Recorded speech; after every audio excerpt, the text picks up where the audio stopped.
Hello, I'm Barbara Lee Diamondstein. Welcome to American Architecture Now. Today we'll be talking to Hugh Jacobsen. Hugh Newell Jacobsen has been accurately described as a gentleman architect. He is deeply concerned with the thoughtful arrangement of spaces. A four-time winner of the most coveted award for design given in the United States, the National Honor Award of the AIA, he sees the order and progression of the entire street as more important than the individual building. It's a pleasure to welcome you here, Hugh. Can you tell us why that view is also good architecture? Good architecture, like a well-mannered lady, never shouts at her neighbors. And there is that politeness that every great city, Florence, Rome, and especially Paris. Can you tell us some examples of bad manners? Pan Am. In New York City. In New York City. The Whitney Museum is basically outrageous. The arrogance of the architect, which was a product of the thinking of the time, is that history was bad, history was out, modern architecture was absolutely correct, and therefore Madison Avenue for 20 miles to the south and 30 miles to the north, everybody was out to lunch except the Whitney. And time has proven that those dear little row houses on either side have much more sense of humanity and scale and purpose than all that vulgar arrogance of saying, look at me. When people try to understand what architects do, when architects talk with architects, we never talk about style. We never refer to things in that way. It's only when others outside of our profession try to describe what in the world we're trying to do as architects, they can only describe what we're doing in terms of style. When you listen to an architect present his building, his concept, his scheme, he uses a vocabulary which describes the tools that architects have used since we first started putting rocks on top of each other. Well, if there are no bad periods, only bad buildings. Yeah. You must have some favorites. I think pre-World War I, anywhere. I mean, just look what was going on here in the Edwardian America with Stanford White and the impact of the École des Beaux-Arts upon the United States, who was desperately waiting for a style to arrive. And my God, we embraced it and inhaled that thing, you know, and built it right across the United States. Which architects do you consider to be the most influential on your own career? Lucan. It's, although, unfortunately, you can't see his work in mine. The teaching and the words that Lou gave me at Yale, I hear still. What does he say that is so significant to you? The difference between a good architect and a bad architect is that both architects solve the problems that they set out to solve, which is the program. Now, as Lou said, the good architect solves the right problem. As a boy growing up in Grand Rapids, Michigan, how did you ever decide that you wanted to become an architect? And as undergraduate, my God, I was painting, because I really couldn't understand mathematics and physics and sciences, and so I majored in fine arts, and I was going to graduate. And my father found out that I was painting instead of studying business administration, and so he very pragmatically put business and art together, and he said, would you like to be an architect? And I hardly knew what the word meant. And I knew it meant 4 more years of not getting on the job market, and 4 more years of drinking beer and misbehaving. Well, nearly 30 years ago, at the very beginning of your career, you worked in the New Canaan, Connecticut office of Philip Johnson. How did you get there, and what was the most important thing that you learned while there? Well, Philip was on my thesis jury, and when I left Yale, I went to work for him. And it was listening to Philip fight with his clients and defend, you know, when the building was under attack, and the principles that he was trying to get forward in ways that most clients and people not within the profession really understood, how really vital this stuff really is to architects who are trying to get the building out so it will keep its integrity and scale. And it was a very good lesson. You can go to work for Slock and Gulch and you'll never hear that. You know, it's just abandon ship. The client is upset with the design and change it. And clients know nothing about design. You know. It's interesting coming from you because you've often been described as the client's architect rather than the architect's architect, someone who's really sympathetic to the needs of the client. You listen to client. It is his building. He is going to live in it. You isolate, listen to his program, isolate that problem of what is to solve. Every time architect meets client, he is interviewing me and I'm interviewing him. It's what do you look for when you meet this new client? How much freedom do you really have? How much risk is he ready to take with you? We know more about architecture than any client. I have, and any other architect, should only lose an argument to another architect about architecture. I wouldn't anymore take on one of my clients who's a lawyer and discuss law. Why does he take me on? I mean, I have an arsenal, you know, and we all do. The cheap, you know, the usual arsenal that we use is that whatever the client wants is terribly expensive and what we want is absolutely free. There's something about architecture, because we're all born, live, die, work in this stuff, that everyone has an absolutely innate right to behave like the architect. Give me that pencil and let me try that for you. What about the role of the knowledgeable client who not only knows something about architecture and history and architectural history, but also the way he or she would like to lead a life? My strength in standing up against this historical background is the thing that we architects do have, is this perception of space, that we can really see when somebody says that the room is 28 feet by 36 feet and the ceiling is 22 and there are 3 windows on X facing southwest. You know exactly what the light is like in that room at 4:23 on October 4th. How important is the proper use of light, and why do so few people get it right? Light has order. Architecture has order. Glass has integrity into itself, and light has integrity into itself. It is recognizing all of these disciplines within the palette that architecture has, and that the architect has as a tool. I don't think people understand. Most people, that when they come to glass, for example, think that if you put glass in an opening that it's a void, and that's not understanding the aesthetic of glass. The aesthetic of glass is that sheer, taut tension of reflection, that it isn't a void. It's really holding the space on the inside, and that's when Mises' glass buildings came in. They weren't empty spaces. It was, you could feel the volume within. What do you do with light? There really is no particular sequence of events. It's the idea that just because the sun goes down, that the house suddenly becomes schizoid is very wrong, you know. That there is the same integrity of the space must be allowed to exist at night. There's an awful lot of theater in it, and there's an awful lot of theater in very good architecture. How much of architecture, in the end, is not designed by architects, but by planning commissions, bankers, zoning laws, concerned citizens, all sorts of external factors? In the end, how much of a building belongs to the architect? The more restrictions anybody is given, the more he has to think and drive him to get within the framework. I don't believe good buildings come about by zoning committees. You know, you can't zone design. Design is strangely unimportant and yet awfully vital. What first sparked your interest in adapting historical forms to new uses? Historical preservation it's gotten sort of into a bizarre sort of sense now. It's almost a weapon because of that citizens groups use, because of the tremendous egg my profession has laid all over this beautiful green earth. And it used to be when you would see a sign that said, this building coming down, a new building coming up, and say, hot dog, here comes Grand Rapids into the 20th century. And now, unfortunately, it was usually a very good building, or better than what they'd pulled down. And now, when you see that sign, you know what's going to follow. The odds are it's going to be infinitely worse than the one they're taking down. So historic preservation groups and landmarks commissions, of which I was on in Washington for 5 years, we use it as a weapon. We're saving buildings that, for God's sake, ought to be torn down. But when you find out what is going to come after it, you say, save that cinder block garage. Actually, your best-known building, I guess, in Washington is a public building and is a restoration itself, and very strategically located.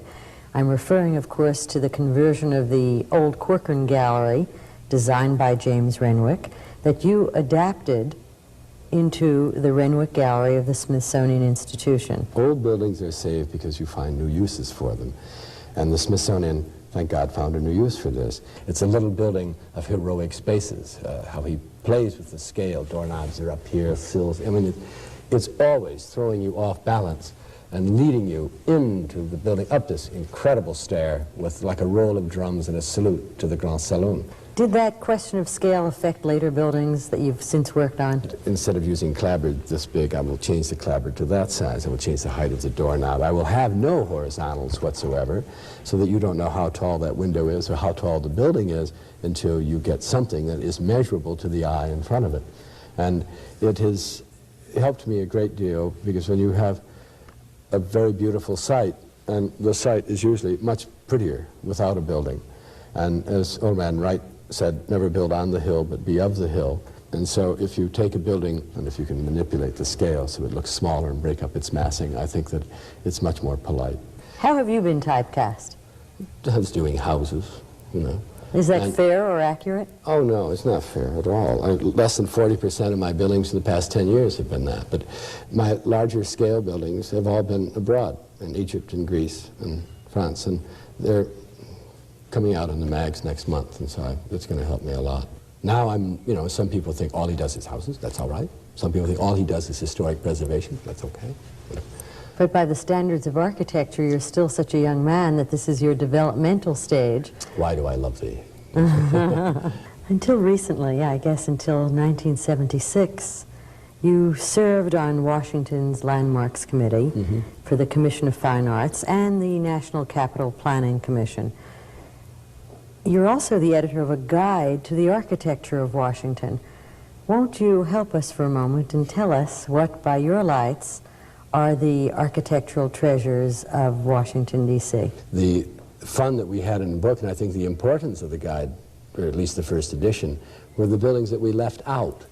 You know, we did not include the Jefferson Memorial. Why not?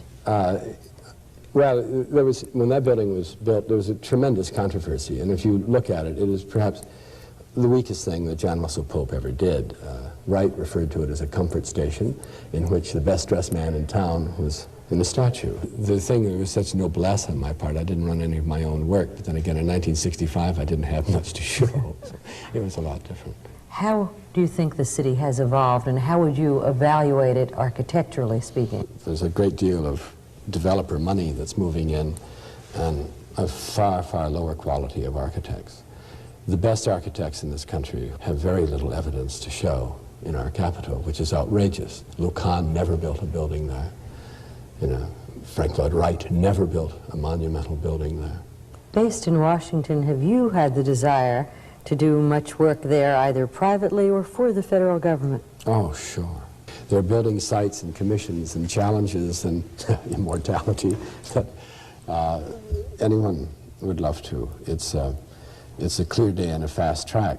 Why did you choose to establish your practice in a city that really, in recent times, was not known as a citadel of architectural excellence, if there is such a thing in this country? I had not lived in Washington for a long time, but I had finished high school there, and my family lived there, and I knew more people in that one town than I knew in New Haven or New York. We've raised 3 sons there. The parks are good. You're living in a neighborhood. You walk to dinner, and you walk to work, and I'm 7 minutes from the bloody airport. What's your favorite city to work in? Paris. Oh, yeah. I mean, if I could speak French, I mean, I speak French like Tarzan, but if I could speak French, I would most certainly, I'd live in Paris. I really would. Soon after this program, you leave for Moscow. What is your project? Moscow, Paris, and Greece. Why don't we take those 3 cities and at least tell us what you're doing there, architecturally speaking? In Moscow, the American ambassador lives in a 19th century house, and I am bringing that thing up to date. We're lighting it and doing interiors and generally rehabbing the building. It's a remarkably good building, neoclassic, almost, well, we would call it more federal than anything else, barrel vaults. In Paris, we're completing $9 million renovation of the L'Hotel Talleyrand. In Greece, we just completed an 850-seat theater. Greece, I got those villas, they just fell out of the sky. I don't know. I asked them how they found me. I said, oh, you've seen my theater? It was about a half a mile away.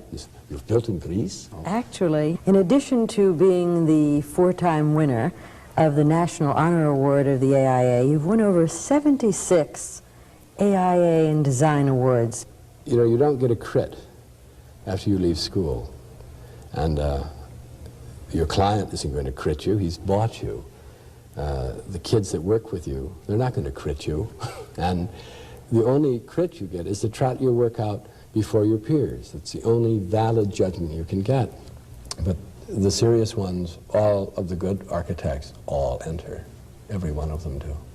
In the nearly 30 years that you've been designing houses, how have the needs or the demands of your clients evolved?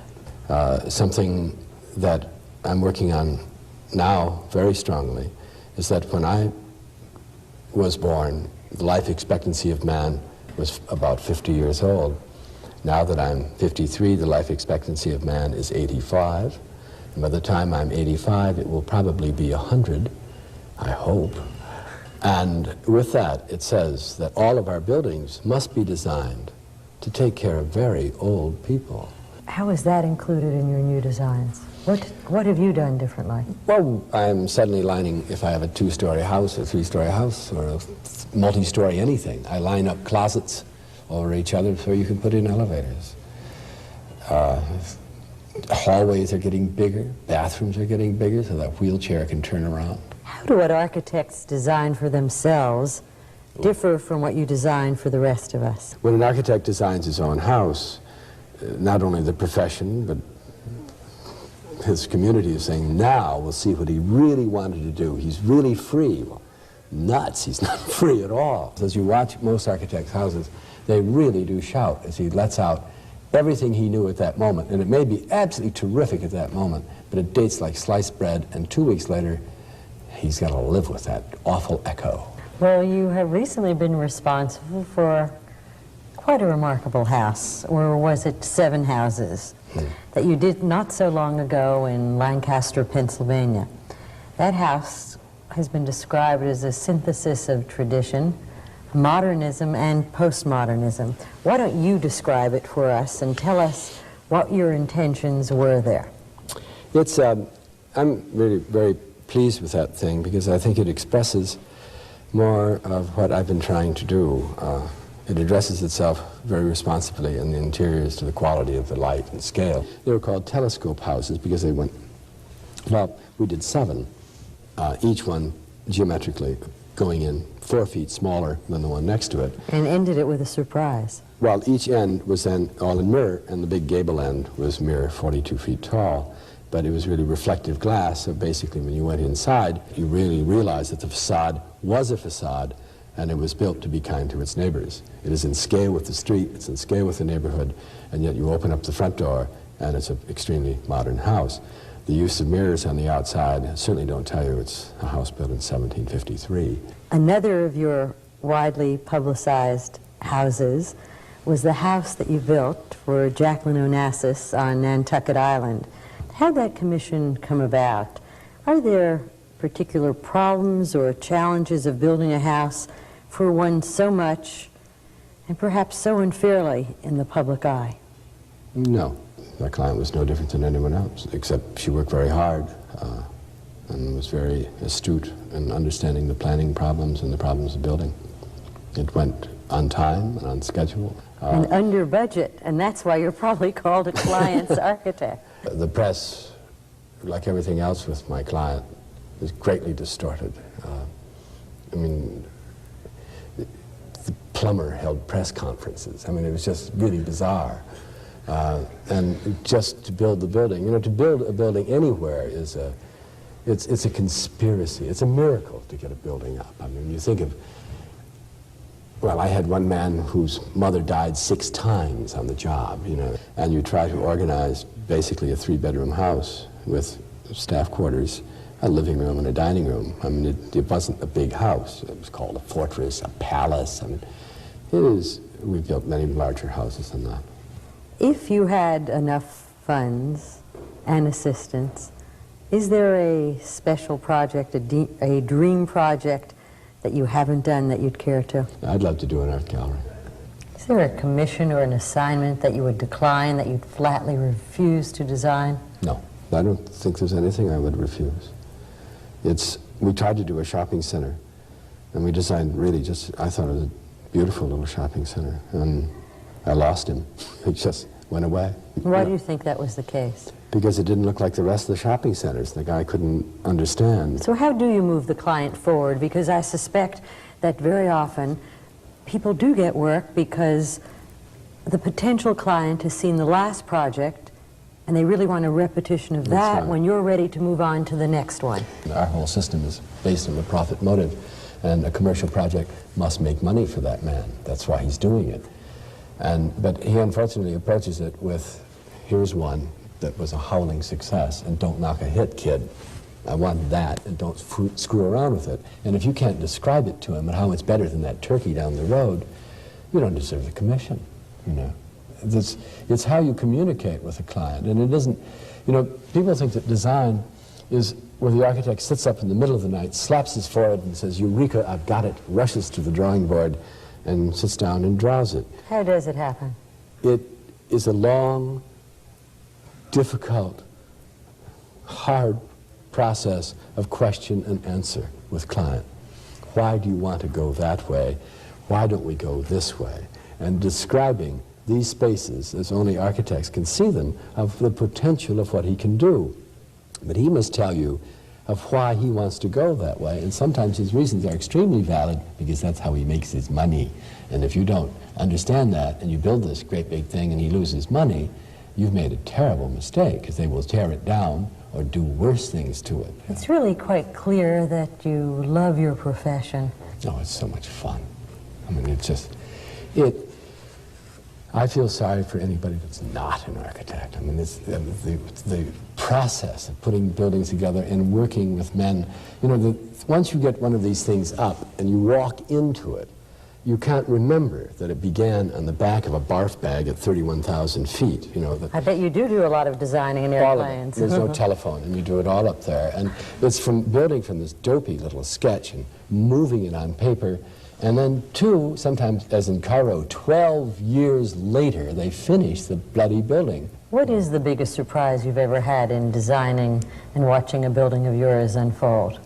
And when I turn the lights on at night, because after you've worked out all of that lighting and the back lighting and fore lighting of trees and things, and you watch that magic happen as it goes around at night, it's always just an exhilarating experience. Then it's the magic surprise. It's when clients will call you 10 years later and say, we just had 4 people for dinner. God, it was marvelous. That's better than your fee. Did you ever expect your life to unfold the way it has? Listen, my life is so much better than I ever dreamt it would be as a kid. And all because of this incredible profession that I just stumbled into. If you had it to do over again, what would you do otherwise? Listen to Lou Kahn more. You want to be on that yellow paper all the time, moving it, and pretty soon you've got to stop it and just get the thing up, you know.